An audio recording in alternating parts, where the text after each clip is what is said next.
Tiniyak ni Department of Education Secretary Leonor Briones na may sapat na pondo ang ahensya para tugunan ang pangangailangan nito sa susunod na taon.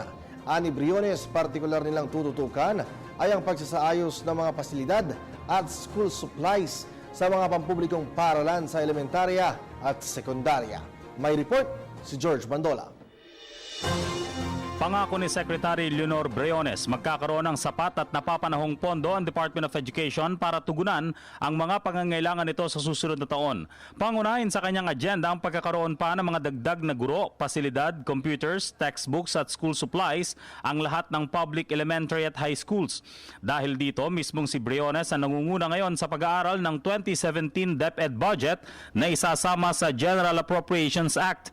Sa ilalim ng konstitusyon, kailangan na mabigyan ng pinakamataas na pondo ang DepEd at tumutugma sa 6% ng kabuuang gross domestic product ng bansa. Nakiusap din ito sa kanyang mga tauhan na maging masinop sa paggasta. Subalit batid din ng bagong kalihim ng edukasyon na karaniwang napipigilan ng mabagal at teknikal na procurement process ang mabilis na pag-iimplementa ng mga napapanahong programa ng DepEd.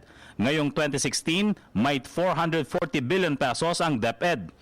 Samantala, patuloy na nagpapaalala si Briones sa mga pamunuan ng mga pampublikong eskwelahan na tigilan na ang pwersahang pangongolekta ng mga otorisado at hindi otorisadong bayarin na nagpapahirap sa mga estudyante.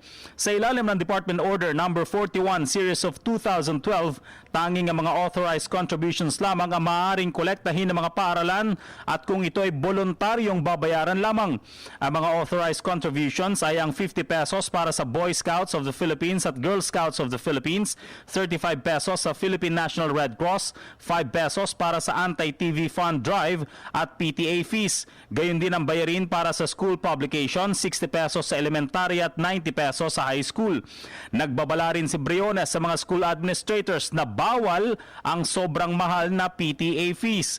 Dahil nga voluntaryo lang, hindi daw dapat na maging basihan para hindi isyuhan ng mga nararapat na admission o clearance ang isang bata. Para sa PTV News, George Bandola. Ako po si Cathy San Gabriel. Subscribe na sa PTV YouTube channel. I-click lang po ang subscribe button.